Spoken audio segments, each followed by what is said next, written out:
People go missing every day in America. But what happens when someone missing keeps coming back to your house? At night? My name isn't important, but what happened to me in the winter of 2019 still keeps me up at night. I lived in a small town outside Flagstaff, Arizona, quiet, cold, and surrounded by endless pine forests. The kind of place where nothing ever happens, until something does. Back then, I worked late nights at a gas station off Highway 180. My house was small, old, and practically isolated. I'd rented it because it was cheap, and because at the time, saving money mattered more than neighbors or comfort. Looking back, the silence around that house was the first red flag. It all started the night a woman came to my station just before closing. She looked exhausted, scared, and freezing. She kept glancing at the dark highway, like something was following her. She told me her name was Emily Rowan, and that she needed to use the phone. When I handed it to her, her hands were shaking so badly, she could barely dial. She tried calling someone several times, but nobody picked up. Right before leaving, she asked me a question that didn't make sense back then. "Has anyone been looking for me?" I told her I didn't know, and she nodded like she expected that answer. She walked out into the cold night and disappeared into the darkness. The next morning, 2 detectives came to the gas station and showed me a picture. It was Emily, except in the picture, she looked healthier, happier, not like the scare woman from the night before. The detective told me she'd been missing for 6 months. When I told them she had been at the station last night, they exchanged a look I'll never forget. Not disbelief, but something closer to confusion. They asked for camera footage. For some reason, the camera near the counter where she stood had glitched all night, showing nothing but static. Another red flag. Days passed. One night around 1 a.m., after I came home and got into bed, someone knocked on my door. 3 slow knocks. I looked through the peephole. It was Emily. Same tired eyes. Same shaking hands. "I don't know where else to go," she whispered. I opened the door slightly, but before I could say anything, she stepped back, as if pulled by someone behind her. "They won't let me stay anywhere," she said. I asked who. She only answered, "You'll see them soon, too." Then she walked into the woods beside my house. Barefoot, wearing the same clothes she had the night, she appeared at the gas station. That was the last normal night I had. The following day, I reported the encounter. The police didn't believe me at first. Then they showed me her file. According to reports, Emily wasn't just missing, she had been presumed dead. Her abandoned car was found deep in the forest with blood inside. They asked me if I was sure it was her.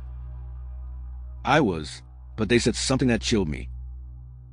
"Emily couldn't have been at your door. She never left the woods." A week later, the real nightmare started. I'd wake up at night and hear footsteps on my porch. Every time I checked, no one was there. But I kept finding faint footprints in the frost, leading toward the woods. Some nights I heard whispering outside, my name being repeated over and over like someone memorizing it. One night, I saw her again. This time inside my house. I was half asleep when I noticed a figure standing in the hallway. I thought I was dreaming until she stepped closer. Emily. Her voice sounded different now, almost hollow. "They want me to bring someone," she said. I froze. "They won't let me leave alone." I turned on the lamp and she vanished. Not ran, not walked away. She just wasn't there anymore. I started sleeping in my car after that. The detectives returned a few days later with news. They'd found remains in the forest. Female, likely Emily. They said she had died long before the night she came to my station. I told them everything I'd seen since then. Their faces changed. They didn't laugh. They didn't call me crazy. They just asked if I'd ever heard of the Rowan case. I hadn't. Turns out Emily wasn't the first from her family to vanish in those woods. Her brother disappeared in 2009. Her father in 1998. And according to old reports, all three were seen after their disappearances by local residents. Not alive, not dead, something in between. The detectives didn't come back again after that. But Emily did. The last time I saw her was a night I finally decided to move out. I was packing a box in my bedroom when I noticed a reflection in the window. She was standing behind me, eyes dark, skin pale, almost gray. "They won't let you leave," she whispered. My entire body went cold. "Run," she said suddenly, her voice rising. "Run before they choose you." I grabbed my keys and bolted out of the house. I didn't even lock the door. I drove straight to Phoenix and never looked back. A week later, that house burned down in the middle of the night. No known cause. No one investigated it deeply. But here's the part I've never told anyone. 2 months after I moved, I received a call from an unknown number. When I answered, the line was static, followed by the same soft, trembling voice. "Has anyone been looking for me?" I blocked the number instantly, but sometimes, late at night, I still hear knocking outside my apartment door. Always the same 3 slow knocks. I've changed states twice since then. Changed jobs.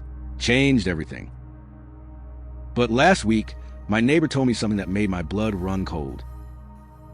He said a woman came to the building looking for me, and she matched the description of someone he'd seen on a missing persons poster.